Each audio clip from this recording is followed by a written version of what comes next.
क्रोध हर किसी को आता है।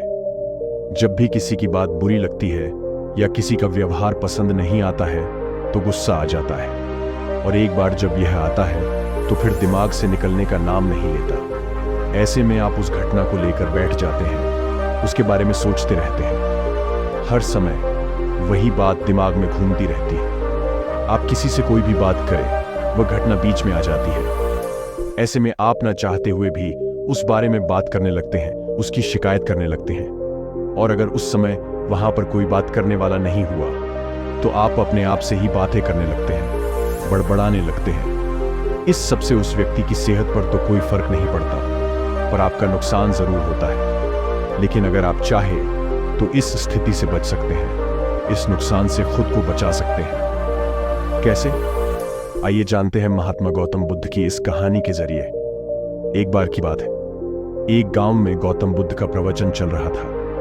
वे कह रहे थे, जब हम क्रोधित होते हैं तो दूसरों को नुकसान पहुंचाने की कोशिश करते हैं, लेकिन उस समय हम इतने आवेशित हो जाते हैं कि हमारी सोचने समझने की ताकत समाप्त हो जाती है। इसलिए क्रोध में हम सही निर्णय नहीं ले पाते और अपना ही नुकसान कर बैठते हैं। बुद्ध की उस सभा में एक गुस्सैल स्वभाव का व्यक्ति भी शामिल था। उसे बात बात पर गुस्सा आ जाता था।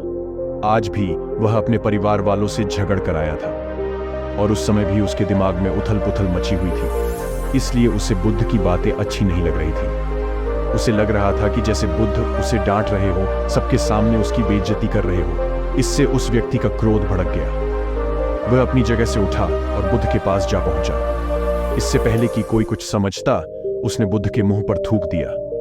यह देखकर वहां मौजूद लोग भड़क उठे और उस व्यक्ति के बारे में बुरा भला कहने लगे।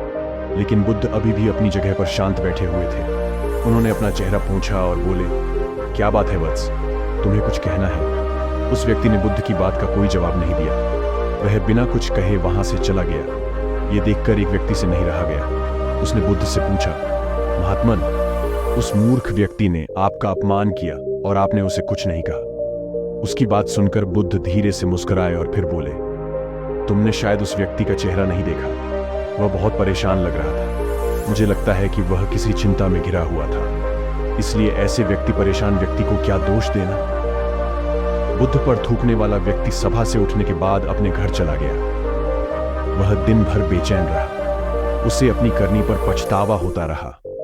रात में भी वह सो नहीं पाया और बेचैनी में इधर उधर करवट बदलता रहा। अगले दिन वह फिर से बुद्ध की सभा में गया।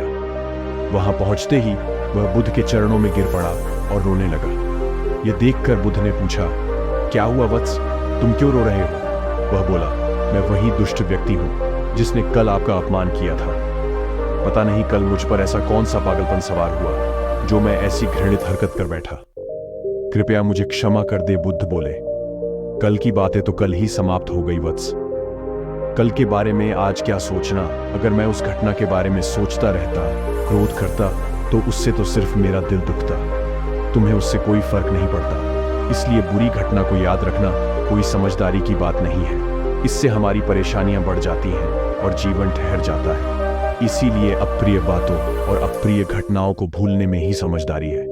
जो व्यक्ति ऐसी घटनाओं को भूल जाता है वही जीवन में आगे बढ़ता है, और जो उनमें उलझा रहता है उसका जीवन चक्रव्यूह के समान हो जाता है, जिसमें से वह चाहकर भी बाहर नहीं निकल पाता है। दोस्तों, गुस्सा करना बिल्कुल ऐसा होता है कि झड़ तो आप पिए और कामना करें कि मर सामने वाला जाए। इसलिए जब भी कभी आपको गुस्सा आए तो इस बात को ध्यान में रखें कि अगर आप किसी से नाराज होते हैं और रूठ कर चुपचाप बैठे जाते हैं तो आप अपना ही नुकसान करते हैं। इससे आपके समय का तो नुकसान होता ही है, आपके शरीर का भी नुकसान होता है।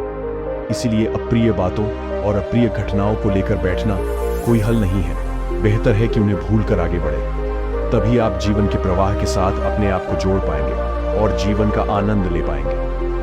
हम में से ज्यादातर लोग यही समझते हैं कि हमारे दुखों का कारण कोई दूसरा व्यक्ति है, और जब हम ऐसा मानते हैं तो हम अपने स्व नियंत्रण की कमी और अक्षमता को अनदेखा कर रहे होते हैं। वास्तव में यह हम पर निर्भर करता है कि हम दूसरों के द्वारा प्रदान की गई नकारात्मकता को स्वीकार करते हैं या नहीं।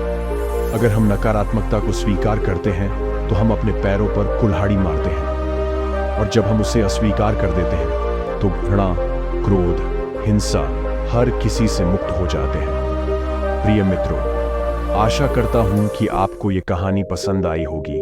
ऐसी ही प्रेरणादायक और शिक्षाप्रद कहानियों के लिए अपने इस चैनल अपूर्व विचार को सब्सक्राइब करें और अपने प्रियजनों, परिवार और मित्रों के साथ भी साझा करें। जय हिंद।